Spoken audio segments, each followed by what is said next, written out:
Hi, I'm Canadian journalist and opinion columnist Adam Zivo, and today we're going to talk about the federal housing minister's inadequate response to the national housing crisis in Canada.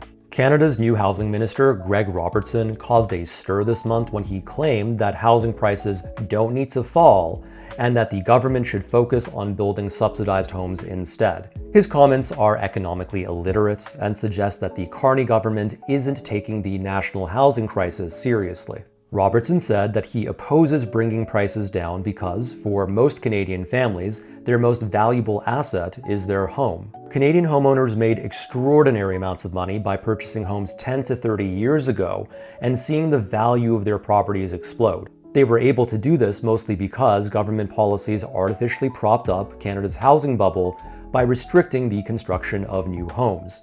The trade-off, though, has been that the market is now so inflated and so unaffordable that home ownership is almost impossible for younger Canadians. Essentially, older and more established Canadians got rich at the expense of younger generations. You can't fix that problem without deflating the market as a whole. That's just basic economics, which the housing minister, of all people, should understand. Let's illustrate this with an example. The average cost of a Toronto home is around $1.1 million right now. Let's imagine that you want to make housing in the city more affordable and that your goal is to ensure that most people can buy a home at around $700,000. Okay, well, where are they going to buy these homes from? For the most part, existing homeowners. So if you want people to be able to easily buy homes at $700,000, you need a large number of existing homeowners who are willing to sell their homes at $700,000. It's just like how if you want buyers to have access to $2 coffee, you need a market where people are willing to sell coffee for $2. What the minister is proposing, though, is a nonsensical system where buyers and sellers operate on different prices. A system where buyers somehow have access to $700,000 homes even though homeowners are only selling for $1.1 million. It's like saying that you want people to be able to buy $2 coffee, but only if cafes can continue selling $3 coffee. That just doesn't make any sense at all. So what's Minister Robertson's solution? He thinks that cheaper homes should be provided not by the market, but by the government with the help of enormous subsidies. But relying on subsidized housing just isn't workable, because not only is it extremely expensive to build, the government only has the capacity to produce a small amount of it. To illustrate, the Canada Mortgage and Housing Corporation has committed almost $4 billion towards building just 16,000 subsidized units over several years. In contrast, Canada's private market produced around 250,000 units in 2024. Even if we were somehow able to immediately scale up government construction by over tenfold, the cost would bankrupt us as a country. While subsidized housing can help a sliver of disadvantaged Canadians get on their feet, it cannot fix the market as a whole.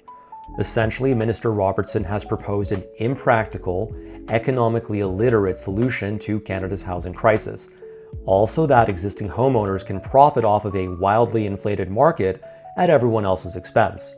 His message is essentially a middle finger to younger Canadians who are searching for change after being priced out of the Canadian dream. We shouldn't be surprised by this, though, because Minister Robertson has an awful record on housing. He was Vancouver's mayor from 2008 to 2018, and during his decade-long tenure, the average price of a single-family and semi-detached home rose by 179% throughout the Metro Vancouver area. Minister Robertson never took responsibility for his failures and habitually blamed other levels of government, saying that they didn't provide enough subsidies for more home building. Yet, up until the final months of his tenure, he seemed perfectly fine with maintaining restrictive zoning laws that throttled supply and kept prices high, and, more recently, he has defended the use of extortionate development fees that unfairly tax new homeowners and further drive up costs. If the Carney government wants to fix Canada's housing crisis, this is not a great start. The country deserves credible policy proposals and a credible housing minister, neither of which are being provided. That's my take on things, but as always, if you disagree, please drop a comment here. I'd love to hear your opinions. Once again, I'm Canadian journalist and opinion columnist Adam Zivo. Thanks for watching. Give this video a like, give me a follow or a subscribe depending on what platform you're watching on, and I look forward to seeing you again in the future.